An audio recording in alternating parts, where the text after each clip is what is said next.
शहर के कॉलेज में पढ़ने वाला अमित छुट्टियों में अपने गांव आया तो उसकी माँ बोली, मेरी सहेली चंदा आई थी। वो और उसकी बेटी रंभा तुझे बहुत याद कर रही थी।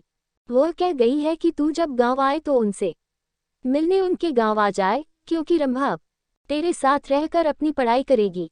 ये सुनकर दूसरे दिन ही अमित अपनी माँ की सहेली चंदा से मिलने उनके गांव चला गया था। जब अमित वहां पहुंचा तो चंदा और उनके घर के सभी लोग खेतों पर गए हुए थे। घर पर रंभा अकेली थी।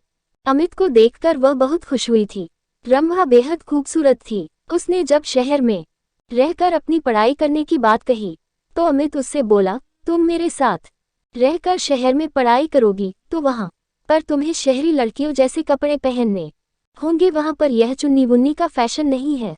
कहकर अमित ने उसकी चुन्नी हटाई तो उसके हाथ रंभा के सुडौल उभारों से टकरा गए। उसकी छून से अमित के बदन में बिजली के कर जैसा झटका लगा था।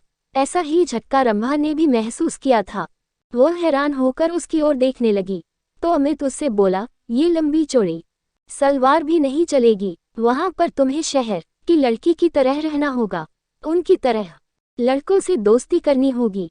उनके साथ वो सब कुछ करना होगा जो तुम गांव की लड़कियां शादी के बाद अपने पतियों के साथ करती हो। कहकर वह उसकी ओर देखने लगा तो वह शर्माते हुए बोली, ये सब पाप होता है। अगर तुम इस पाप पुण्य के चक्कर में फंस कर यह सब नहीं कर सकोगी तो अपने इस गांव में ही चौका चूल्हे के कामों को करते हुए अपनी जिंदगी बिता दोगी।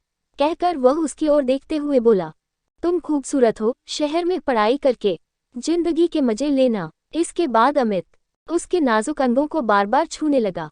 उसके हाथों की छुअन से रंभा के तन बदन में बिजली का कट सा लग रहा था। वह जोश में आने लगी थी।